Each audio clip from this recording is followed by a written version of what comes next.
This page is the front cover of Dreamcast Magazine, Volume 16 from 1999, dated May 14, 2021. The main feature is a cover story on Shenmue, with the headline, Shenmue Head Feature. It mentions a special interview with Yu Suzuki and Hiroki Katagiri, and coverage of a big event called Shenmue no Mori, held from May 1st to 3rd. There's also a note saying, Shenhua's voice actress, Hazuki, is interviewed. The cover also highlights other game previews and features, including Descrime Zone and Mobile Suit Gundam Side Story, Rise from the Ashes. Further down the page, it lists Dynamite Cop 2, Blue Stinger, Sega 2, Kita E, White Illumination, The House of the Dead 2, and Red Line Racer.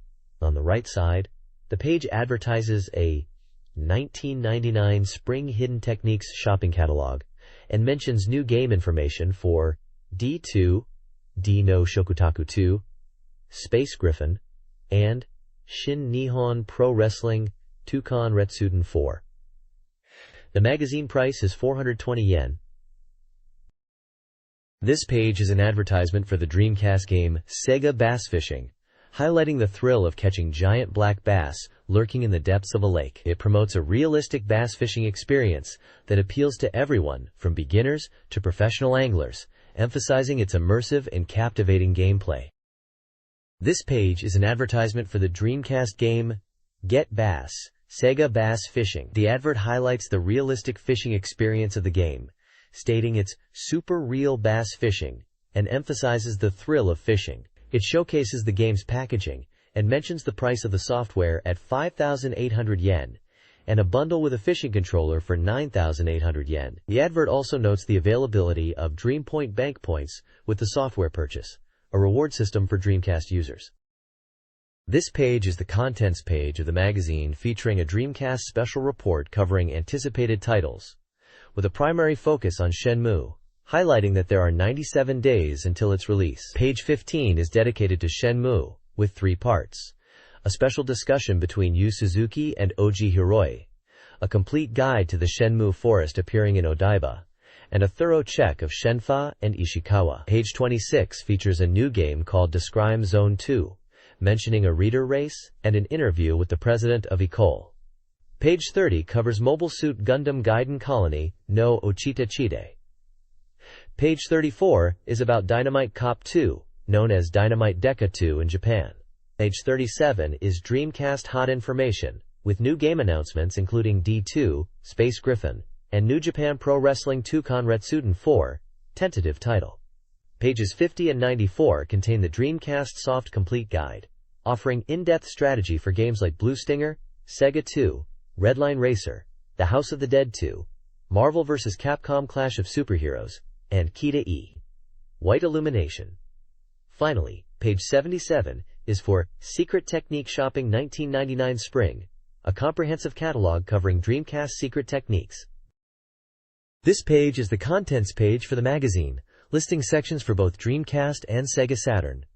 Dreamcast game articles include Aero Dancing featuring Blue Impulse, Kita E, White Illumination, Mobile Suit Gundam Gaiden, Colony no Ochita Chi Day, The House of the Dead 2, Shenmue, Sega Rally 2, Space Griffin, Sonic Adventure, Die Hard Arcade 2, D2, Death Crimson 2, Blue Stinger, Marvel vs. Capcom, Clash of Superheroes, and Redline Racer.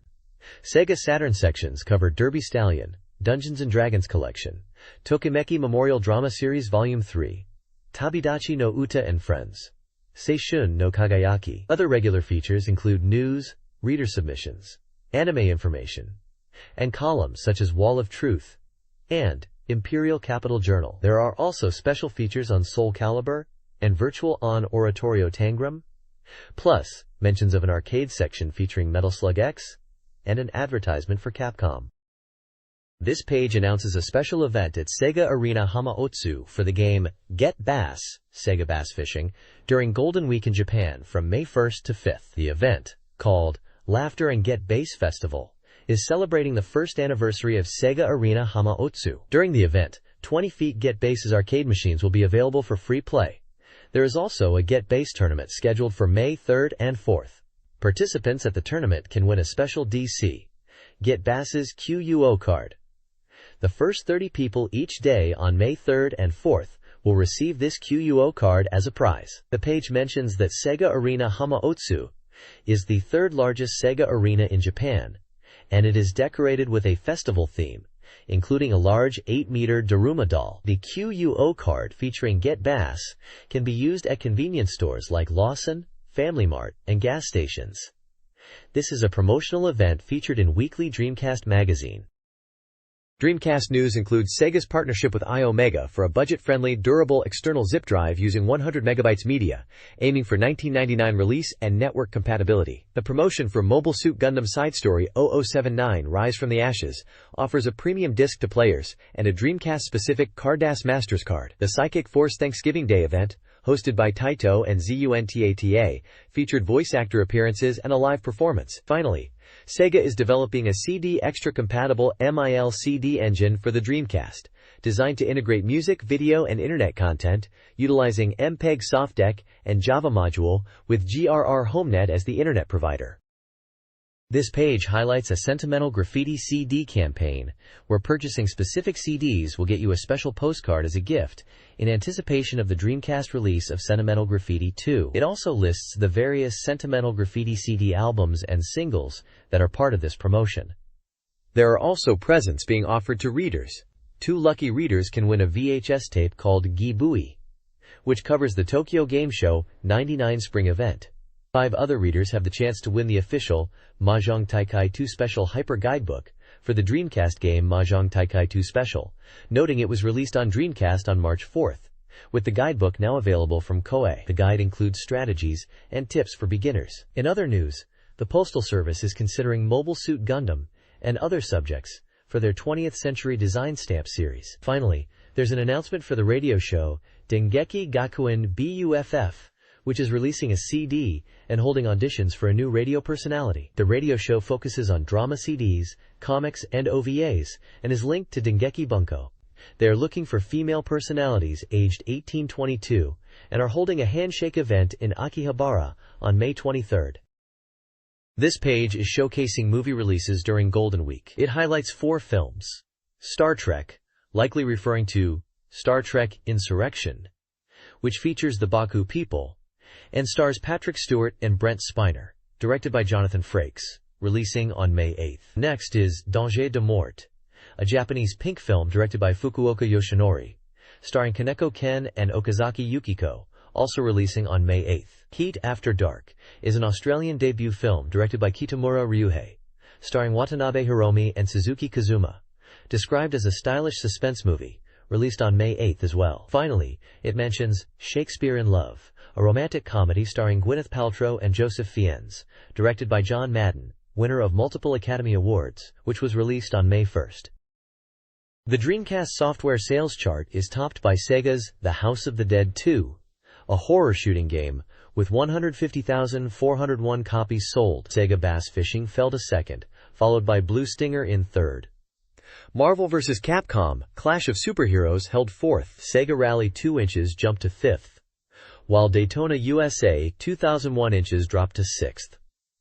Power Stone and Sonic Adventure claimed 7th and 8th respectively. A new entry, Morita's Strongest Reversi, a Japanese exclusive board game, debuted at 9th. Arrowwings 2 inches rounded out the top 10. Sales figures, game descriptions, and positions relative to the previous week are provided for each title. This page presents a Reader's Choice ranking of the top 30 anticipated pre-release software titles for the Sega Dreamcast. Shenmue leads the pack at rank 1, praised for its content and hinted online features. Grandia 2 takes second, an RPG designed to be enjoyable for adults and builds upon the previous game's system. Soul Calibur secures third place, with details on characters and setting. The weekly pickup highlights Desclarim Zone 2. The remaining titles, listed in order, include Biohazard Code, Veronica, Denu Senki, Virtual on Oratorio Tangram, D2, various Gundam and Nadesico titles, fighting games like King of Fighters and Street Fighter, and a diverse range of genres and series, like Seaman and JoJo's Bizarre Adventure. This page showcases 2 game rankings and previews 2 upcoming titles. The Transplant Hope Top 20 Inches lists games desired for Dreamcast ports, with Rent a Hero at the top, followed by Sakura Wars and Super Robot Wars. Other notable titles include Virtua Striker 2, Varinkin 99, Final Fantasy series, and Metal Gear Solid. The video game income ranking top 15 inches ranks arcade games by earnings, with Virtua Striker 2 Virtua 99 inches leading, followed by Virtua Fighter 3 TB, and Denpai Iratsume Bacharan Oratorio Tangram Virtua 5.4. The weekly pickup section highlights Dead or Alive 2 inches with a focus on new character battle scenes, and Metal Slug X, a modified version of Metal Slug 2 inches with new items and animations, aimed at both new and experienced players. This Dreamcast Magazine data station page details upcoming software and hardware releases. The software schedule, categorized by release date, lists games across genres like action, RPG, shooting, adventure, simulation, and sports. Games are slated for release from now, summer 1999, through the end of the year, with specific dates including May, June, July, August, September, November, and December 1999. Titles such as Soul Calibur, Shenmue Chapter 1, and various installments of popular series like The King of Fighters and * Mobile Suit Gundam are featured. Hardware releases include the Neo Geo Pocket Connection Cable, a zip drive, a fishing controller, and a mic device. Related products, like Time Chai and Channel, are also mentioned. This page showcases the Reader's Race rankings for Dreamcast games, reflecting player opinions up to April 30th. It's a Dreamcast Magazine reader poll judging games out of 10.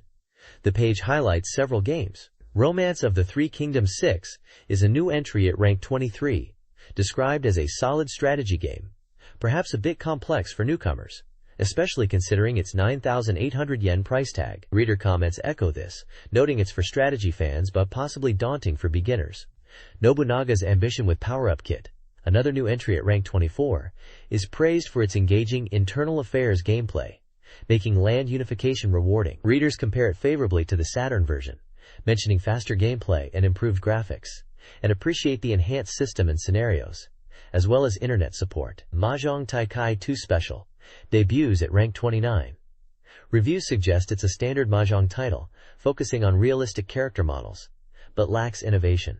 Reader feedback reflects this, acknowledging the character models, but finding it a typical Mahjong experience. Finally, the page recommends games scoring in the 9-point range as worthy of attention, especially for those looking for games to play during Golden Week, suggesting these high-scoring titles are a safe bet for purchase. This webpage offers Dreamcast content, including game reviews and reader participation. It features reviews for puzzle games, Morita's Strongest Shogi, 8.0 average, and Morita's Strongest Reversi, with reader comments. The House of the Dead 2 inches receives a high average score, 9.1853, while Puyo Puyo gets an 8.5923. A peripherals ranking table lists popular items. The site includes a reader's voice section discussing semen, and a desire for more Japanese-style games. Readers are prompted with questions about their Golden Week plans. Readers' race contests involve predicting game rankings, Dynamite Deca 2, Elemental Gimmick Gear, with prizes including Dreamcast arcade sticks and visual memory units. Results for a previous contest are delayed. The page also announces winners and promotes prizes for weekly contests. This page is an advertisement for the WonderSwan handheld console, promoting it as highly acclaimed and on sale now for 590 yen including tax, with packed title information, and stating that everything about the WonderSwan can be understood in this specialist information magazine. It highlights a special feature on the Gunpei Yokoi legend, referring to the creator of the WonderSwan. The advert lists a wide variety of games available for the system, including titles like Chocobo's Mysterious Dungeon for WonderSwan, Densha de Go, Shin Nihon Pro Wrestling Tukon Retsuden, Puyo Puyo Tsu, Nobunaga's Ambition for WonderSwan, SD Gundam Emotional Jam, Super Robot Wars Compact, Beat Mania for WonderSwan, Klonoa, Moonlight Museum, Metaro Perfect Edition, Space Invaders, Tekken Card Challenge, Neon Genesis Evangelion, Angelic Renovation, Pocket Fighter, Puzzle Bobble, Detective Conan.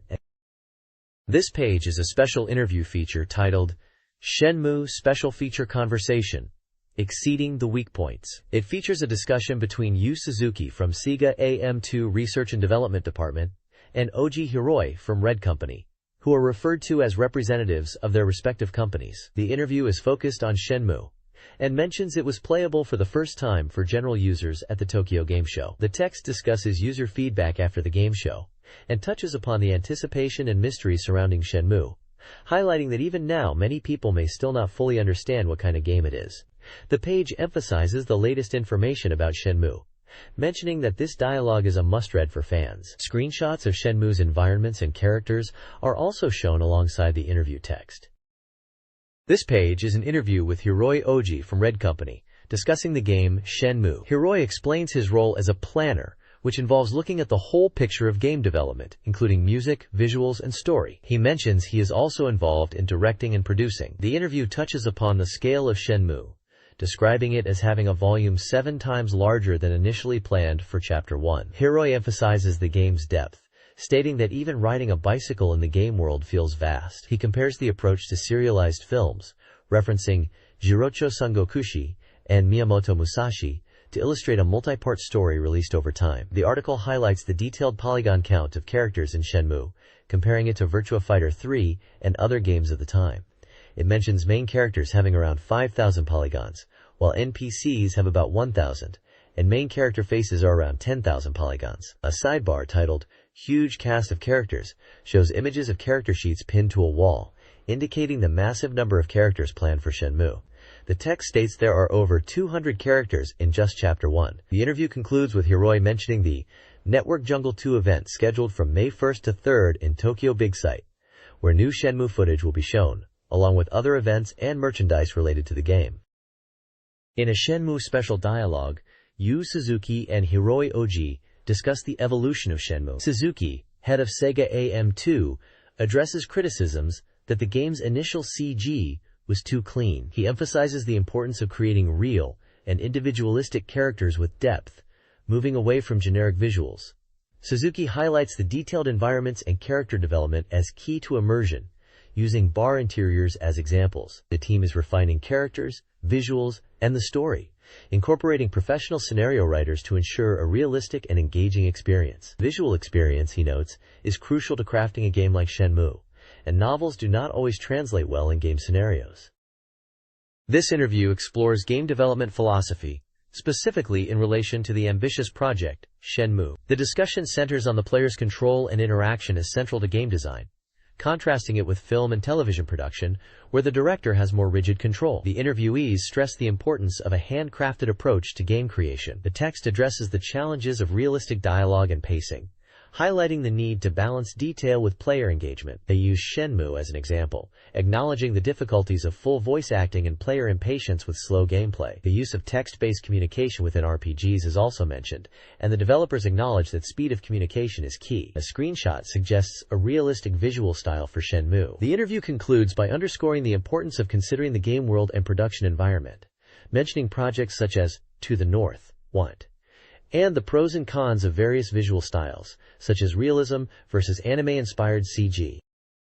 This interview between Yu Suzuki and Oji Hiroi discusses the development of Shenmue and touches on the PlayStation 2. Suzuki marvels at the console's power and the advancements in Japanese chip technology. They debate polygon counts, emphasizing that gameplay and a cohesive worldview are more important than visual fidelity. Suzuki uses the example that real-time photo CG wouldn't inherently make a great game. Hiroi praises the game's realism, highlighting the dramatic potential of the bar scene and the lifelike character designs. They also discuss the potential for an up-tempo theme song with Japanese lyrics. The interview includes screenshots and details about Shenmue's elaborate dialogue and voice acting. Suzuki shows Hiroi a design book showcasing the game's settings, character details, and beautiful color combinations on special paper. This page features an interview with Yu Suzuki and Hiroyuki discussing Shenmue. Suzuki emphasizes the idea of creating a completely new world with Shenmue, going beyond existing game limitations. He talks about wanting to create a playing field, and not just a game to see endings, but to enjoy the process. Suzuki mentions that the name Shenmue is not just a title, but represents a studio, reflecting a broader vision. Hiroi agrees, highlighting the emotional depth and ambition of Shenmue, suggesting it represents a new level of expression in games. The page also touches upon the idea of picture era coming, and shows pixel art character examples, indicating a discussion or related article on retro-style graphics. The interview is illustrated with screenshots from Shenmue and images of Yu Suzuki and Hiroyuki.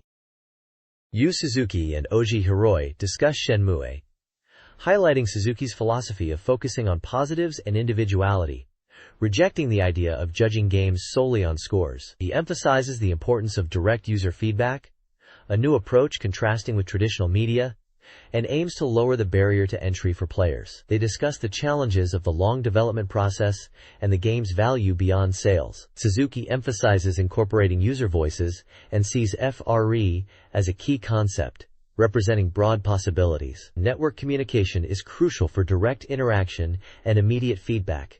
The interview concludes with Suzuki expressing excitement for Shenmue's release and its potential to revolutionize the game industry, with both developers signing off and sharing their key words: dream for Hiroi and power for Suzuki.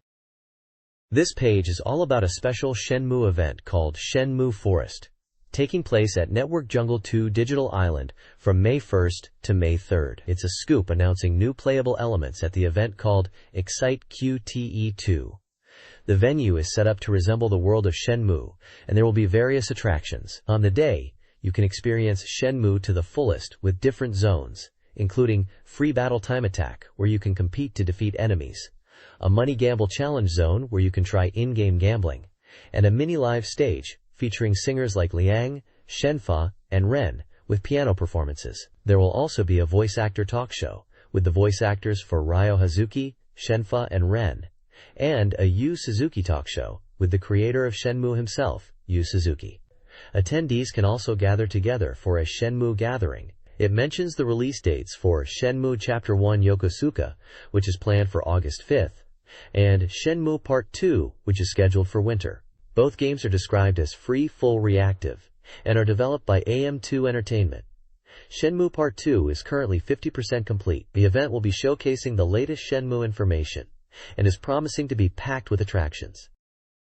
This page is a complete guide to a Shenmue-themed event. It highlights a playable minigame called Excite QTE2, which is presented as a QTE training machine based on the Shenmue game. This minigame is set in the Game Center U location from Shenmue, reminiscent of 1986-era game centers, featuring posters for classic Sega arcade games like Space Harrier and Hang-On. The minigame involves button inputs to gain points and level up. The page also previews the actual event venue at Tokyo Big Sight, which is designed as a Shenmue Forest-themed area. This virtual space features the latest Shenmue footage, playable demos, and various events. It mentions a large 360-inch monitor showing impressive visuals and a merchandise corner. The Shenmue Forest exhibit aims to immerse visitors, even including real trees, to enhance the atmosphere. More event details and updates will be in the next issue of Dreamcast Magazine.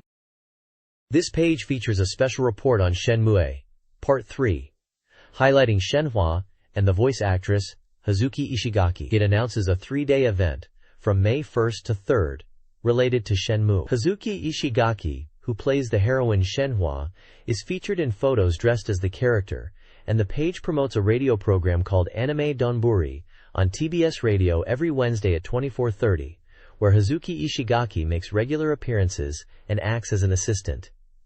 The page also mentions the previous Tokyo Game Show and a Shenmue Forest event, focusing on fan interaction and impressions. Hazuki Ishigaki's profile is also included, detailing her birth date as July 12, 1978, her blood type, measurements, and hobbies such as tennis and drawing. It also mentions that her appearance in the upcoming Shenmue drama CD, released on August the 5th of Quaisha, may be unlikely, but encourages readers to support her. This page is a fan corner dedicated to Hazuki, the voice actor for Shenhua in Shenmue. It's titled Hazuki-chan Attack, and is presented as a Q&A special. The page includes photos of Hazuki and text from an interview. Hazuki talks about how people recognize her from the game show and send her fan letters and illustrations. She mentions being called Hazuki-chan by the manager and in the studio, and shares some funny anecdotes about nicknames. She expresses her enjoyment of voice acting, particularly for roles like schoolgirls and children. She mentions receiving questions from fans about favorite colors, watercolor, especially blue, and opinions on older men. Age doesn't matter. She also talks about her love for manicures, always buying them, even if they are similar colors. She mentions enjoying playing with children, especially Shenmue fans, and is happy to receive fan letters and illustrations. There's a call for submissions for fan letters and questions for Hazuki for future columns, with address details for sending postcards. The bottom right shows a small cartoon illustration and contact details for the Dreamcast Magazine editorial department. The page is designed in a pink and yellow style, typical of magazine fan pages from the late 90s. This page is a Dreamcast scoop for the upcoming title Death Crimson 2, boldly proclaimed as Terror of Dreamcast, King Descends. Being developed by Ecole, this sequel to the original Death Crimson is slated for release in autumn 1999 and will be compatible with the Dreamcast Gun and Vibration Pack. The page highlights this as a major announcement, noting it's been 3 years since the first game. There's also a behind-the-scenes section featuring the president of Ecole visiting the magazine with what they're calling a mysterious prophecy document. The page includes early screenshots of the game, indicating it will be an adventure and shooting style title. The next page is an article titled Ecole Software President's Counterattack Interview. Scoop! The terrifying Death Crimson 2 project revealed now. It's presented as a Dreamcast Magazine scoop, questioning why they could do this kind of project. The article discusses the creation of Death Crimson, suggesting it was born from a desire to create a sequel. There's an interview with the Ecole Software president, who talks about how the game was conceived and developed, and it seems to be in a humorous tone. The article highlights 4 key aspects of Death Crimson as legendary. 1. Crude graphics. It describes the polygon characters and movements as being rough and cheap. 2. Weak voice and sound.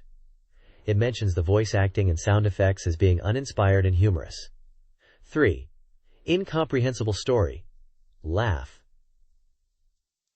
The story and character motivations are described as confusing and unclear, with the opening movie and dialogue being nonsensical. 4. Unprecedented difficulty! The game is described as incredibly difficult, with relentless enemy attacks and no forgiving elements, making it a truly challenging experience. The article shows screenshots of the game and the GameBox art, emphasizing the game's legendary status, which seems to be a tongue-in-cheek way of acknowledging its flaws, while still presenting it as a notable Dreamcast title. The main character, Combat Echizen, is also featured with his evolving Crimson Gun as a key aspect of the gameplay. The next page is an emergency scoop announcing that Disusama 2 is coming to Dreamcast. It features an interview with Manabe Masayuki, the representative director and president of Ecole Software. The headline quote from Manabe is, "I have no intention of conforming to the common sense of the game industry." The interview discusses Ecole Software's approach to game development, mentioning that they focus on elements beyond just graphics, emphasizing user experience and player enjoyment. They discuss their game Disc Crimson and how they aim to exceed player expectations. The company also mentions their background in architectural CAD, suggesting a technical and detailed approach to game creation. They highlight 5 key elements for game creation: planning, programming, graphics, funding, and sales. The page also shows screenshots from a puzzle game called Baku Baku Animal Land Grand Prix, which is described as a popular puzzle game from Ecole Software. The interview also mentions the game Galgard. This page is about the upcoming Dreamcast game Death Crimson 2, promoted as the 1999 horror project. The page opens with a section titled Prophecy Book, which features a poem hinting at the game's themes. The poem, called Death Crimson, speaks of a scarlet of death, the millennium's end, and a sense of dread in a virtual world. It is suggested that the poem relates to the game's narrative and the year 1999. The text highlights that Death Crimson was released in 1996. The next section features an interview with Takasaki Tadanori from Sega's CS publicity team. He discusses the original Death Crimson, acknowledging its low critical reception but strong name recognition. He positions Death Crimson 2 for the Dreamcast as a title aiming for much higher quality, even mentioning aspirations to surpass games like Shenmue and Sega Rally 2 in terms of quality. He jokingly mentions aiming for 1.5 million sales and office ladies being excited about the game. Further text in the Enemy or Ally? Death God 2 section explores public reaction to the first Death Crimson, emphasizing its infamous reputation. Despite low review scores, the interviewee indicates they listen to user feedback and are aiming for significant improvements in the sequel. The page concludes by mentioning that the next issue will feature a visit to Ecole in Osaka, the game developer, for more information. Finally, there is a Death t-shirt present section announcing a giveaway of Death Crimson 2 t-shirts to readers. The next page is a preview for Gundam Side Story 0079, Rise from the Ashes, a game scheduled for release in June and published by Bandai. This 3D shooting game is for one player only. The page highlights a new game system called Advanced Lock-On, which changes close combat. It mentions that in the Saturn version, close combat involves simply touching the enemy while dashing, but this new system seems to offer a deeper combat experience. The page also mentions beam sabers and heat hawks, emphasizing the thrilling close-quarters battles, with sparks flying like in the anime. It mentions that using scope sights for attacks is a feature fans will appreciate. The text box also says to be mindful of when to use your guard during melee combat, as it may not be effective against melee weapons. This page delves into the gameplay mechanics of Mobile Suit Gundam Side Story 0079, Rise from the Ashes, on Dreamcast. The game is presented as a side story to the original Gundam series, set in Australia after the colony drop, during the One-Year War. The page focuses on combat, explaining the lock-on systems. Normal lock-on, which requires keeping the enemy in the center of the screen, and advanced lock-on, which activates at closer ranges for aggressive combat.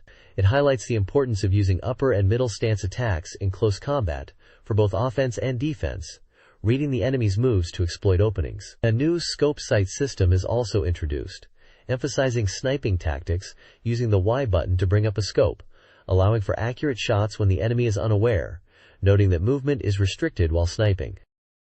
The next page focuses on experiencing the first stage of a Gundam game, likely Mobile Suit Gundam, Side Story 0079, Rise from the Ashes, which was released internationally. The page details the mission briefing, where players are introduced to the first battle scenario in Alice Springs. The mission objective is to eliminate enemy defense forces along the invasion route with the support of friendly forces. The focus is on destroying ground-to-air artillery emplacements as a priority to protect Allied ground vehicles advancing into the combat zone. Allied aircraft will also engage in combat. The Gundam Maniac check sections highlight the appearance of the GM cannon as an Allied unit, and the recreation of the Magella attack separation, a feature of Zeon's Magella attack tanks.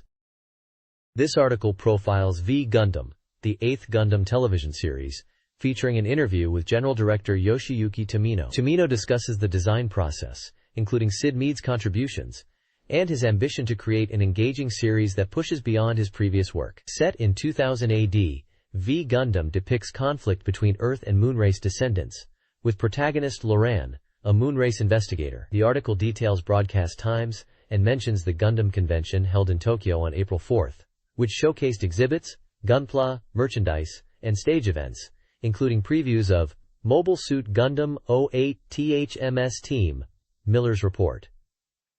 The talk show with Tomino and Mead was also a highlight. The article concludes by emphasizing V Gundam's importance as part of the Gundam franchise's 20th anniversary celebration. This page is all about Dynamite Dakama 2, which was released internationally as Dynamite Cop for the Dreamcast. This preview showcases the trial version of the game, scheduled for release in Japan on May 27, 1999, priced at 5,800 yen. It's described as a non-stop dramatic action game for 1 or 2 players. The preview highlights 2 scenes in the demo. Scene 1, Infiltration from the sea to the ship, details how players start by infiltrating the ship from the sea as SEALs. Scene 2, Assault before the lifeboat, shows the action moving inside the ship after the initial infiltration. The page also features a section called DC Version Criminal 2 Item Check, showcasing some of the items you can use in the game. These include the potted plant, which can be used as a weapon, the powerful anti-tank rifle, and the health-restoring nutrient drink. You can also wield a mop for swinging attacks, use the standard handgun, or unleash a barrage of bullets with the machine gun. The article notes this is just a preview of the demo, and the full game will have even more features and content. This page is focused on Dynamite Cop, known in Japan as Dynamite Deka 2, showcasing the 3 playable characters and their unique fighting styles. Bruno Dellinger with boxing and wrestling moves, Jean Ivy with Chinese martial arts, and Eddie Brown who uses Muay Thai and Judo. The page details gameplay scenarios, including caution scenes, where quick button presses are needed to avoid damage, and boss battles against terrorists. It highlights the use of weapons like bazookas, and items like bananas and money. A scoop section reveals that the demo GDROM version contains hidden elements that will link to the retail version of the game, suggesting exciting secrets to discover. This page is an advertisement for SoftBank Professional Books, promoting a range of guides for 3D graphics software. The advertisement features books for programs such as Lightwave 3D, 3D Studio Max, Softimage 3D, Photoshop, and Poser 3. The books cover topics like creature workshops, photorealism toolkits, techniques, animation, modeling, materials, and effects reference, all aimed at helping users create 3D graphics and animation. It encourages viewers to become game creators and make their own unique characters. The next page showcases a preview for D2, an upcoming action RPG on Dreamcast. This installment aims for realism and freedom of movement in narrow spaces. The article highlights line movement as a key mechanic for navigating tight areas, allowing smooth transitions between points of interest. Each stop point offers a roughly 60-degree view, enabling players to look around freely. One section focuses on Kimberly's movement and coordination, explaining how Laura, the player character, will always face Kimberly. For example, moving Laura from point B to point A will make her face Kimberly near the fireplace. If Kimberly is near the window at point E's, Laura will automatically face her there. This ensures Kimberly remains central to the player's view, even when she moves, without needing constant manual camera adjustments. The page details various points of interest within a cabin setting. Point A highlights Kimberly sitting down. Point B shows a table with various items. Point C illustrates Laura grabbing a handle, showcasing detailed hand animations. Point D emphasizes the changing movement line mechanic. Point E shows a window with light shining through, demonstrating realistic light penetration. Finally, point F indicates a point of interest within the room. The multi-angle section explains the camera system, designed to provide diverse viewpoints within confined spaces. The light penetration window section notes improvements to indoor lighting, with realistic light entering from outside and changing based on weather and time. The article suggests this feature adds depth to the game's environments. This page highlights the character modeling and textures of a survival horror game, showcasing improvements made to characters like Laura Parton, Kimberly Fox, and Parker Jackson. The article emphasizes the enhanced visual quality compared to an earlier version, focusing on increased polygon counts and refined modeling techniques for more realistic and expressive characters. Laura Parton's section details how modeling methods, joint processing, textures, and lighting have been improved to dramatically change her appearance. Kimberly Fox is introduced as a passenger on the same flight as Laura, rescued with Jenny in a mountain hut. Parker Jackson, also on the same flight, is described as rescuing Kimberly in the hut and engaging in monster combat. The article points out the significant overall character improvements, noting more vibrant animations and detailed expressions during events. Specific attention is given to the upper body and face, with increased polygon allocation for smoother animation and natural hair movement. The rich expressions and robust physique of characters are also emphasized, with detailed attention paid to skeletal structure, muscles, and even the textures of clothing like jackets and jeans. The core message is that the key to the game's visual upgrade lies in its modeling and texturing. This page is showcasing character models for the Dreamcast game D2. It features character introductions for Jenny Rains, described as a girl who was on the same plane as Laura and is now missing with Kimberly. Catherine Howe is introduced as the stewardess from the same ill-fated flight as Laura and is described as a monstrous being with a scary look, and her dialogue option is beef or fish. Bob Rains, Jenny's grandfather, is shown in a mountain cabin in Canada, practicing magic tricks while waiting for Jenny. Larry Devereaux is depicted as a large, spider-like monster, and the page highlights the details in the character models, such as Jenny's stocking textures, Catherine's monstrous mouth and snake-like tentacles, Bob's distorted glasses, and Larry's multi-jointed limbs, which are described as moving realistically in real time. The page mentions the attention to detail in the character models, emphasizing features like the transparent umbrella and the monstrous form.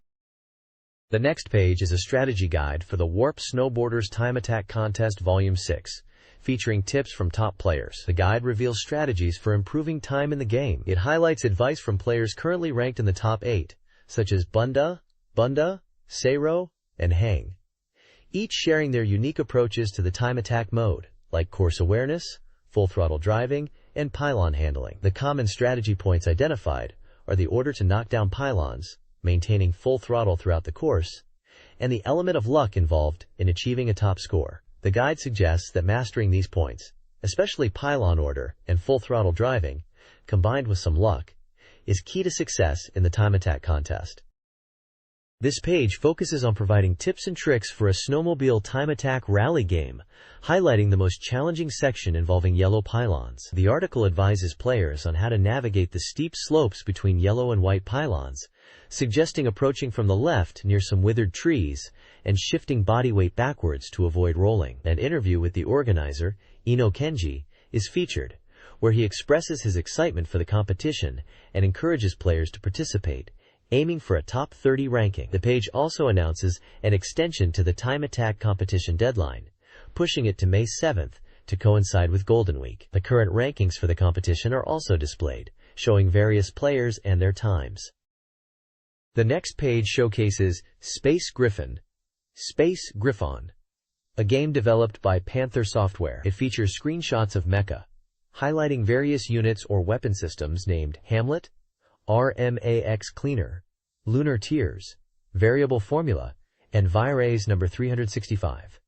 The tagline sets the scene on a death planet ruled by darkness, where a blue pulsation echoes. This page reveals information about a Dreamcast game preview featuring Game Guide Introduction, First Layer Investigation Mission publicly announced. The game is set in the year 2148 at a lunar base called Hamlet, which was built for resource development and medical research, but secretly conducted weapons research. When the base suddenly cuts off communication with Earth, the corporation AMAX Factories sends a team of 6 elite AMAX Cleaner soldiers to investigate. The player takes on the role of rookie AMC soldier Jim Beerenton. The game is described as an action shooting title, with a communication system featuring full voice acting and real-time video communication, with character faces changing expressions based on the situation, similar to the PlayStation version. The game is 70% complete and scheduled for release in June for 5,800 yen. The developer comment mentions the enemy Griffin being very strong, and the game balance being adjusted to make the characters stronger. The page also highlights the guard system and a mystery life form as key elements in the game. Screenshots depict gameplay environments and what appears to be enemies, including guard robots. The text describes the team encountering guard robots that attack them, and a mysterious life form with developed muscles that Jim confronts, forced to pull the trigger in fear. AMX VF9 Griffin System Tested details the variable fighter Griffin's 3 adaptable modes. Combat mode is a humanoid form optimized for offense, offering dual wielding but limited mobility. Assault mode prioritizes evasion and speed with hovering movement and enhanced defense. Cruise mode utilizes wheels for high-speed travel and boasts the highest defense, carrying weapons like rocket launchers. The game emphasizes analog controls for movement and aiming, requiring player reflexes. Evasion is vital, and shields may be necessary in intense combat. Screenshots showcase each mode in action, alongside a weapons equipment list with ST and OD values. This Dreamcast game preview details an investigation-focused title where players, as AMC soldiers, must escape an enemy base, Hamlet, and uncover a mysterious incident. Gameplay involves identifying enemies and allies using color-coded proximity markers for timed attacks. Items are crucial for unlocking doors, accessing new areas, and modifying mechs, obtainable through combat and exploration. Efficient navigation relies on the map display, utilizing data from the team leader's unit for general location, but requiring information from in-base terminals for specific details, like walls and elevators. The game emphasizes the importance of map use with battle mode off. The escape narrative is a central theme, involving missing residents, security systems, and the ultimate goal of uncovering the truth behind events. The preview also hints at a connection to the Virtual On series. This page is a preview for Toucan Retsuden 4, a wrestling game for the Dreamcast. It highlights the game's key features, including network battles and the ability to create your own wrestlers. The game boasts improved wrestler editing from the PlayStation version, allowing for detailed customization of characters and moves. Screenshots showcase in-game wrestling action with move names like Piledriver and German Suplex Hold, and also the edit mode interface. The game is described as offering various wrestling styles with an ISM system, allowing players to express different fighting personalities. It's mentioned to be 65% complete and aiming for higher quality, with a planned release in July for 1 to 4 players with network battle compatibility. This page is showcasing a wrestling game feature with prominent wrestlers Ogawa Naoya and Tenryu Genichiro. The article highlights Ogawa Naoya and his upcoming matches, mentioning his shift away from UFO and towards a strong fighting style. It references a Tokyo Dome event on January 4th and a revenge match on Dreamcast with Hashimoto's. Screenshots depict in-game wrestling action with Ogawa Naoya and Sasaki Kensuke, and another match featuring Tenryu Genichiro against Hashimoto's. The text emphasizes the fighting spirit of wrestlers and the intensity of the matches, referring to a deathmatch mentality. It mentions Tenryu's background in All Japan Pro Wrestling and his current freelance status, portraying him as a veteran wrestler bringing his experience to New Japan Pro Wrestling. The page also has images of the wrestlers themselves, including a photo of Tenryu Genichiro. The phrases translates to "this week's participation announcement" and "huh" translates to "our will, we will protect our bodies to the death." The game appears to be focused on professional wrestling and features these real-life wrestlers in digital form. This page is an advertisement for the Perfect Guide Strategy Guide for the Sega Dreamcast game, Blue Stinger. The guide is advertised as being a 5-size and 112 pages long, with a base price of 1,100 yen plus tax. It highlights that a complete and in-depth walkthrough is currently in production and will be included. The text at the top of the page says Toki Hanate, which can be interpreted as unleash or release. The guide is published by SoftBank Publishing, and the copyright is held by Sega Enterprises from 1999. This page is a Dreamcast Soft Complete Guide, focusing on thorough strategy guides. It lists several games with page numbers, including Blue Stinger, Sega Rally 2, Redline Racer, The House of the Dead 2, and Kita E White Illumination. The page features character art from what are likely some of these games. This page is a strategy guide for the Dreamcast game Blue Stinger. It details the Laboratory Area Act 2 section of the game. The guide provides a walkthrough for sections 1 to 11, starting with a recap of previous events and then progressing through different areas. It mentions tasks like passing a bacteria check in the clean room, finding Santa's clothes for dogs, and fighting a vector dinocyte boss that sticks to the ceiling. The guide also covers escaping a poisonous gas passage and rescuing a researcher named Aisha, who is surrounded by 5 small dinocytes. The guide suggests using ranged weapons against the vector dinocyte and advises conserving oxygen in the gas passage. It mentions that researcher Aisha may know how to stop the dinocyte transformation, and that the next destination is underground to B2F, where Dr. Jacobu is located. This Dino Crisis Strategy Guide focuses on the labor area levels 1F and B1F. It details puzzles and item collection to progress. To activate the sterilization shower system, sections 12 to 14, players must retrieve a spare tank and interact with a control panel. A free water point, offering full health, triggers a boss fight. The guide also covers the blood check standstill, sections 15 to 16, explaining the locked elevator route to B2F. Sections 17 to 20 describe the ceiling walk, warning about reversed controls. Players navigate the ceiling to fight a caterpillar dino, obtaining frozen blood. The guide then instructs players to return to a branching point, take a specific path, and acquire blood at location 20. The page includes tips on ceiling movement and vending machine locations. This page is a strategy guide for the Laboratory Area Act 3 stage of the game, Dino Crisis. The guide provides maps for the B3F, B2F, and 1F floors of the laboratory area. It highlights key locations and enemies, like tentacle dinocytes, plant dragon dinocytes, and human dinocytes. The guide explains how to obtain the J. Jacobs key after defeating a humanoid dinosaur boss in B2F, which is necessary to progress to the experimental area. It also provides advice for the plant dragon boss fight on B2F, suggesting players keep moving and use powerful weapons continuously for a quick victory. The guide emphasizes that this area features time-limited scenarios, requiring players to efficiently navigate and combat enemies. It also mentions using weapons such as railguns and Gatling guns to defeat the humanoid dinosaur boss, and advises stopping movement to shoot accurately at the plant dragon. This Deep Fear Strategy Guide covers key steps. First, Retrieve the exploration site key from the water tank, avoiding enemies like Barracuda dinocytes. Then, return to Dr. Jacob's room, cross the ceiling, and take elevator 12 to B3F. Defeat the giant vector dinocyte, using distance and powerful weapons like napalm or the Elliott bazooka. Afterward, obtain the medicine storage key from the vector dinocyte's remains to access special effect medicine, AVECT, on B2F, and find the clone room key in a dog's collar. Use the clone room key to access a previously locked door on 1F, and acquire Kimura Hakase's ID. Finally, explore B3F for hidden items, including the power mixer. B1F's experiment tank holds R305 medicine, which extends the dinocyte transformation time.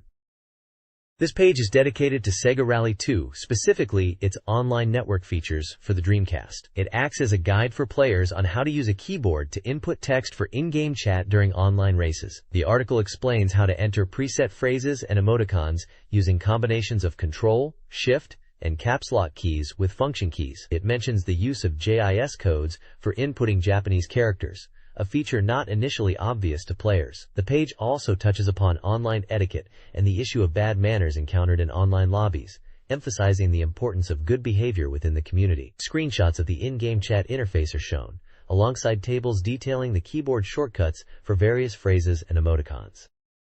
This page focuses on Sega Rally 2 network gaming and team recruitment. 3 teams are actively seeking members. At R&B Racing, led by Nakamurari at R&B, with 103 members, is active on servers 1 to 16, especially server 12, using SR2BBS and their website for communication. Number 4, led by Banby. Number 4 Special Attack Leader, welcomes anyone racing on server 15, emphasizing good manners. Engine Stop, Inc., led by Kaz at A's, with 14 members, focuses on enjoyment and operates from server 13 and 12, especially after 11 p.m., planning events like tournaments. A Love Stratos Riviera King Decision Match tournament, hosted by Mina no Koko-san, will be held on May 8, 1999, at 2 p.m. on server 10, room 401, for Stratos car lovers. Finally, players are encouraged to submit feedback and questions about network matches, server issues, and manners to Dreamcast Magazine to help improve the online experience. This document provides tuning guides for 2 cars in a racing game, likely Sega Rally Championship 2. The first guide is for the Peugeot 106 MXI, focusing on mitigating understeer on gravel. The recommended settings include a 6MT transmission, a gear ratio of 0, front suspension at +4, rear at 2, steering at +2, and brakes at 0. This setup emphasizes front-end responsiveness and balances acceleration with a slightly oversteer biased rear. The second guide focuses on the Lancia Delta Integrale 16 volts, aiming to maximize its performance. Settings are 5MT transmission, gear ratio of 0, front suspension at +4, rear at +3, steering at +1, and brakes at 0. This setup stiffens the suspension and leans slightly towards oversteer, creating a balanced, easy-to-drive vehicle suitable for various conditions. The next page focuses on car settings for racing in what appears to be Sega Rally Championship 2, featuring the Fiat 131 Abarth Rally and Peugeot 205 Turbo 16. For the Fiat, the advice is to stiffen the suspension to enhance stability, especially to reduce unwanted sliding and improve cornering. The recommended settings are listed with justifications, such as setting front suspension to +5 and rear to +3 to counter understeer. For the Peugeot 205 Turbo 16, the focus is on raising cornering limits and control. Again, stiffening the suspension is key, with both front and rear suspension set to +5 and steering at +1 for quicker response. Machine specifications for both cars are also detailed, including engine type, power, torque, and dimensions. The general tuning advice emphasizes suspension adjustments for stability and cornering performance in this driving game. This page is a strategy guide for Redline Racer on Dreamcast, focusing on the challenging tournament hard mode. It highlights 3 courses for point attacks and recommends machines for the Stringer GP and Beat Up GP modes. For the Stringer GP, the guide suggests the Tiger Shark and Dia Moto Edge bikes, detailing their specifications like acceleration, top speed, handling, and braking. Similarly, for the Beat Up GP, it recommends the Nightstorm and BFBMK 2 bikes with their respective specs. The guide provides a detailed walkthrough for the Orchard Drain course, breaking it down into 7-point attack sections, with screenshots showing the track and providing advice for each section. It emphasizes machine control and line selection, particularly when using the Diamoto Edge for point attacks. This page features strategy guides for 2 racing games on the Dreamcast. The first section is for the Sandy Corp course in Stunt GP. It provides point attack tips and highlights a shortcut. The point attack guide explains how to approach corners, accelerate effectively, and maintain speed. The shortcut section details a jump near the beach area, advising players to carefully consider their jump angle to successfully execute it. The second section focuses on the Seafall Bay course for a game called Beat Up GP. This section also provides point attack strategies, addressing the course's rhythmic off-road sections and night racing environment. The guide suggests keeping to the center of the track in the initial part of the course for speed, and then describes cornering techniques and turbo usage for the later portions, taking into account the bumpy road surface. The next page is a guide for the Dreamcast game, The House of the Dead 2. It details the effect of various items obtainable in the game and in which chapters they appear. The guide is broken down into categories of items: bullet type, ammunition, chamber, life increase, credit increase, bullet sound, bullet effect, and body transformation. For example, under bullet type, it lists items like scattershot, machine gun, and grenade, describing their effects, such as firing multiple bullets at once, firing 6 shots at once, or firing grenades. Under ammunition, it lists power-ups like Power-Up 1.2, Power-Up 1.5, and Power-Up 2.0, which increase bullet damage, and One-Shot Kill Bullet, which can defeat regular enemies in one shot. The chamber category lists items that increase the number of bullets before reloading, such as Chamber +2, Chamber +4, Chamber +8, and Chamber Infinity, which provides unlimited bullets. The guide also details items that increase life and credits at the start of the game, and items that change the sound effect of gunshots, like Amazing Air Gun and Mysterious Toy Gun. Finally, it mentions effect items like Get Bass Lure, that changes bullet trails to resemble fishing lures, and body transformation items like Primitive Meat and Rotten Meat, which affect the player and enemy appearances. For each item, the guide specifies the chapters where they can be found, like Chapter 1, Chapter 2, Chapter 3, and Chapter 4. This page details item effects and combinations for a shooting game on the Dreamcast. It outlines several systems: player and enemy body effects, item effects, bonus effects, and score effects, each with items like costume, body 1/4 element, emergency kit element, UFO element, and point multiple element. The page then presents a table showing how combining different items impacts attributes such as shot power, bullet quantity, life, credit, sound effects, and character appearance. It explains how to unlock items by completing training mode and original mode, and reveals useful knowledge, including a cheat code for displaying the score during gameplay: left, left, right, right, left, right, start, entered during the title screen, and the conditions for unlocking free play in arcade mode by meeting certain criteria across training and boss modes. The next page is a strategy guide for Marvel vs. Capcom, Clash of Superheroes. This guide focuses on defeating the boss character Onslaught. It's broken down into key points for tackling this tough fight.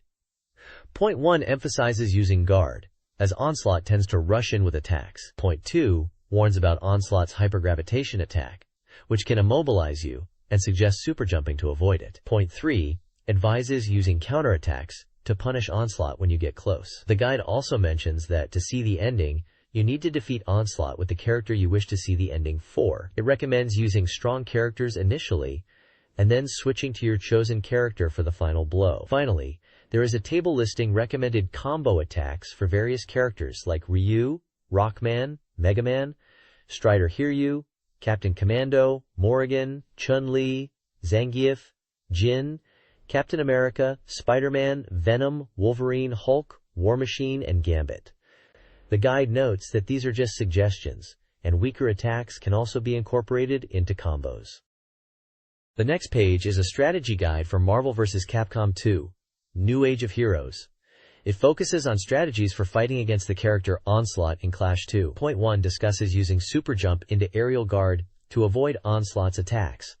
Point 2 explains how to attack from the air when Onslaught is not attacking, suggesting single, powerful hits. The guide also covers variable assault cross usage, advising players to use it strategically and not just randomly. It addresses situations where the variable assault cross is guarded and suggests using desperation moves to break through the guard and inflict damage. The page details hyper combo usage, categorizing them into flying projectile, rush, and striking throwing types, and explains how to effectively use each type during variable assault cross and in general gameplay.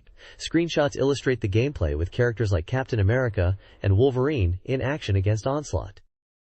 This page is dedicated to introducing the Light Chaos Cow from Sonic Adventure. It highlights this cow as the Ultimate Chow, a new type of cow that was first revealed in the Sonic Adventure Navigation Guide. The page discusses how to raise this special cow, mentioning that Light Chaos Chow inherits traits from various animals, affecting its appearance and behavior, using examples like seals, peacocks, skunks, koalas, and gorillas to illustrate this. The page provides initial hints for raising a Light Chaos cow, suggesting observation within the garden to understand their needs and development. Sonic himself is also featured on the page.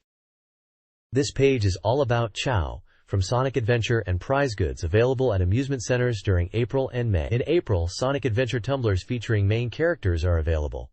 In May, Sonic Adventure Super Jumbo plush toys are the prize. There is also a reader submission section called Chow Present Information, where readers can win a set of Sonic Adventure tumblers and Super Jumbo plush toys by sending in their details and feelings about Cow to Dreamcast Magazine.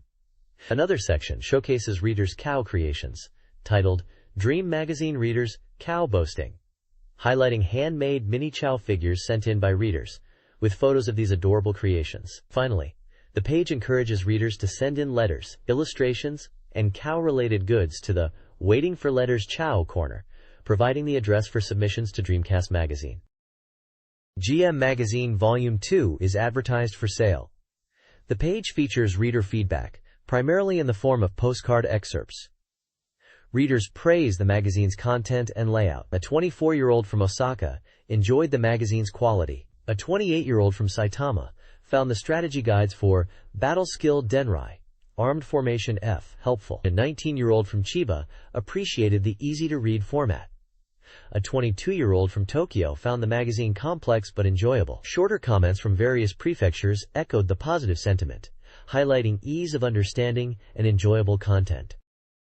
This page is an advertisement for Yoyogi Animation Gakuen, an animation school.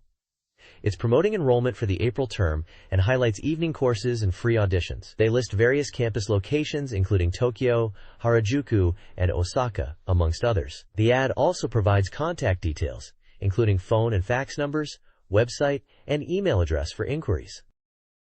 This page is an advertisement for The King of Fighters Dream Match 1999 on Dreamcast, promoted as a key release for the console. It highlights a large roster of SNK characters, featuring popular figures like Kyo Kusanagi and Iori Yagami. The advertisement also promotes King of Fighters R2 for the Neo Geo Pocket Color, mentioning a price of 4,500 yen and an estimated release in June. A special feature detailed is the data communication capability between the Dreamcast and Neo Geo Pocket Color versions of the games, promising special bonuses and information exchange for players who own both. The page lists a substantial number of playable characters featured in Dream Match 1999, encompassing a wide range of fighters from the King of Fighters series. This page is the reader corner named Guru Powers. It's a section where reader submissions are featured with a theme around Dreamcast. There's a Dream Plaza area discussing readers' dreams and meeting. One reader from Kanagawa Prefecture declares Dreamcast is the best. Another section features reader questions and answers about Dreamcast. A reader from Hokkaido talks about the Dreamcast being popular even in the entertainment world. Another reader from Aichi Prefecture shares a funny experience, mentioning their sister playing Saturn and breaking it when trying to copy their Dreamcast playstyle. There's also a manga section called Dreamcast Manga Collection and character profiles introducing Uzuzumaki Sister, Uzuzumaki Brother, and Uzumaki Cat, describing their personalities and roles in relation to Dreamcast and gaming.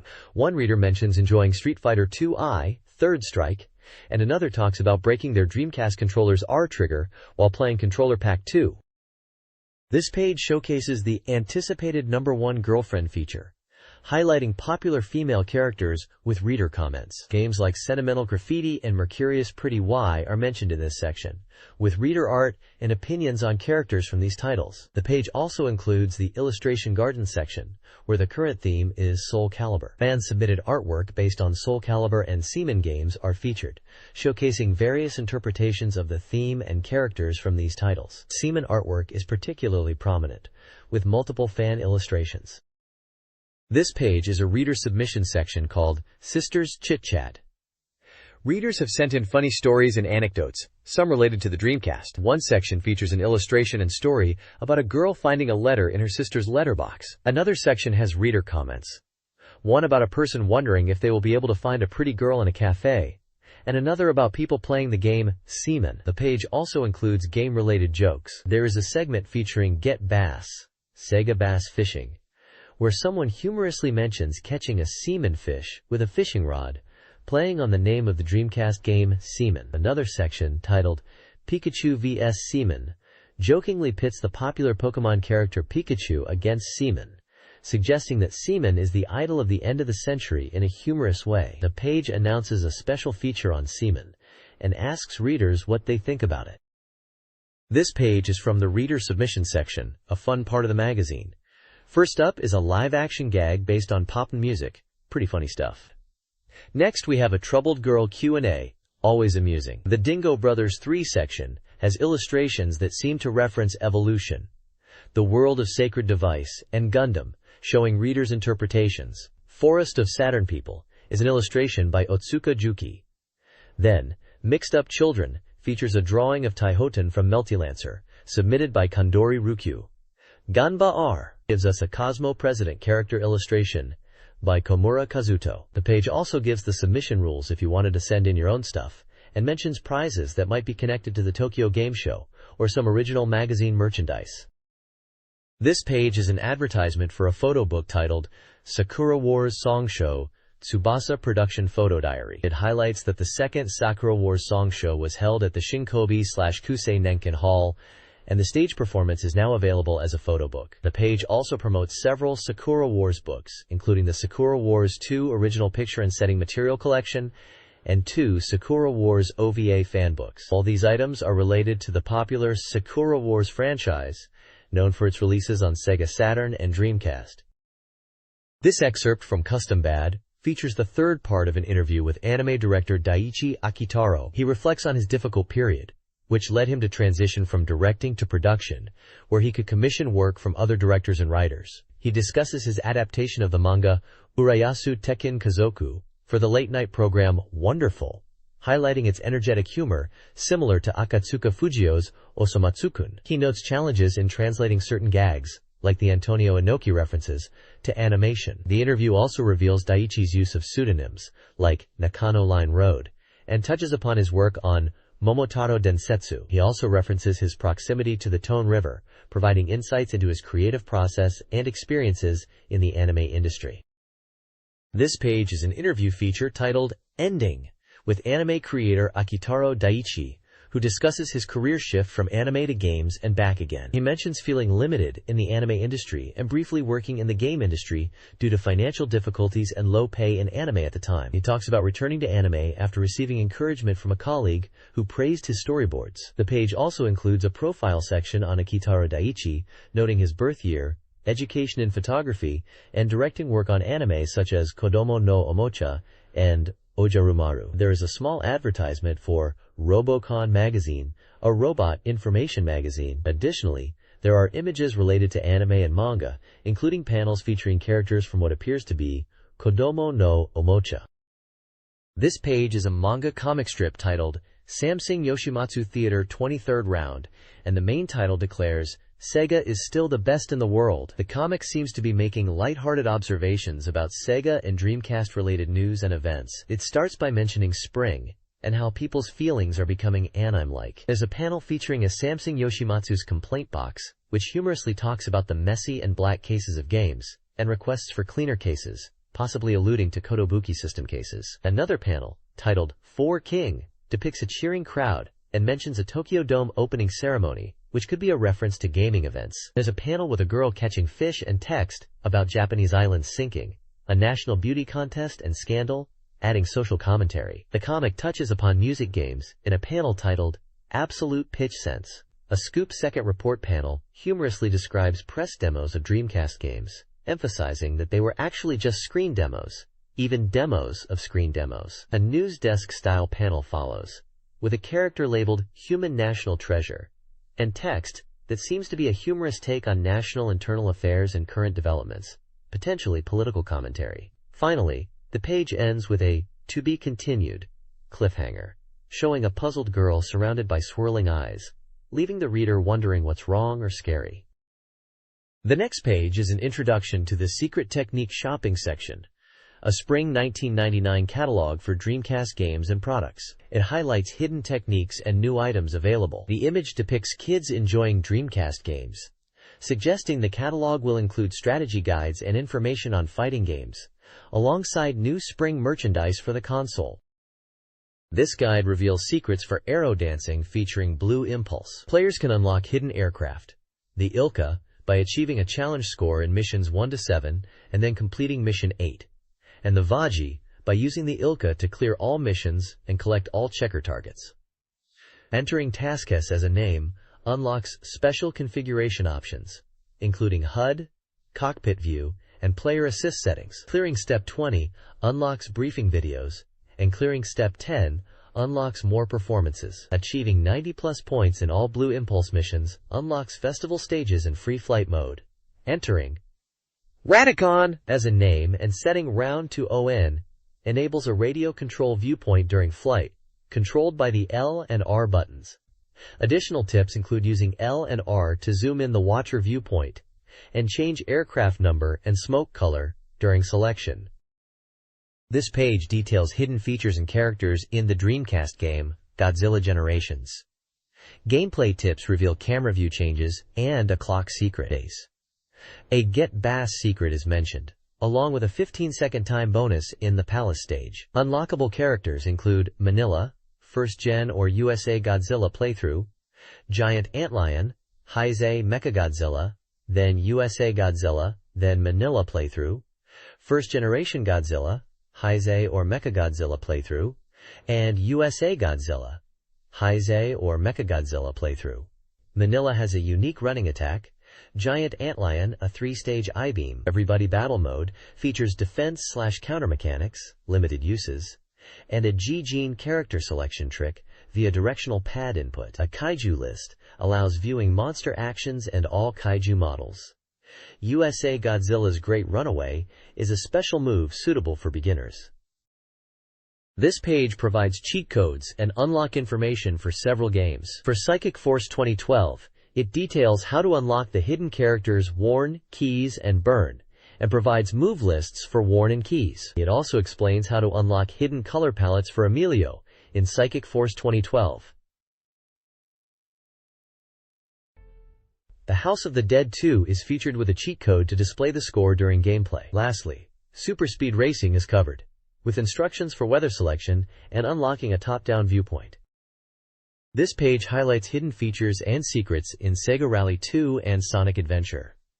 For Sega Rally 2, the page details several hidden tricks.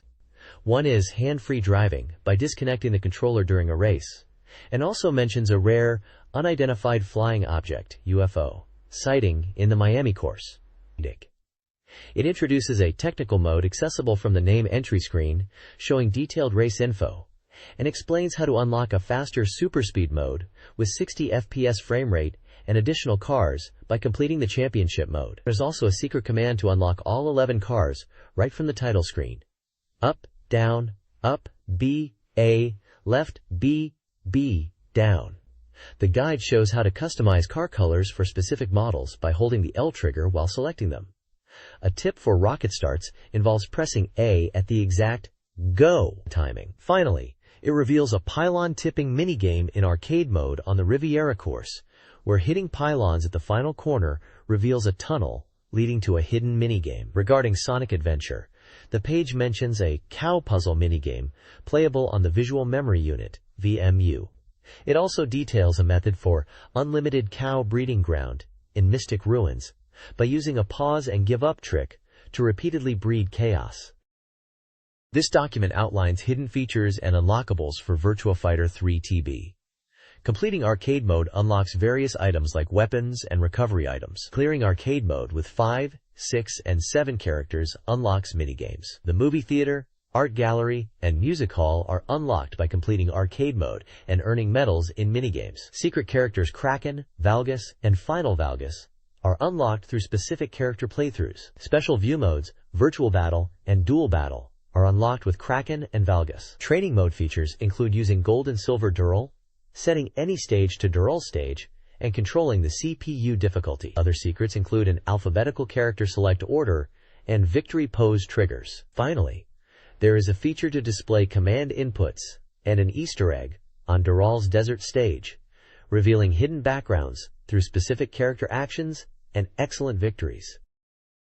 This page details hidden features in Poppin' Music and Marvel vs. Capcom, Clash of Superheroes. In Poppin' Music, players can unlock characters like Doppelganger and Carbuncle through story mode, access hyper mode by playing all hidden arcade songs, and change character colors via difficulty selection. Super Spicy Sweet difficulties and a 108 chain pattern are also unlockable. Hidden modes include Mirror, Random, and Hidden, accessible by playing all non-hidden arcade songs. Specific criteria unlock hidden arcade songs.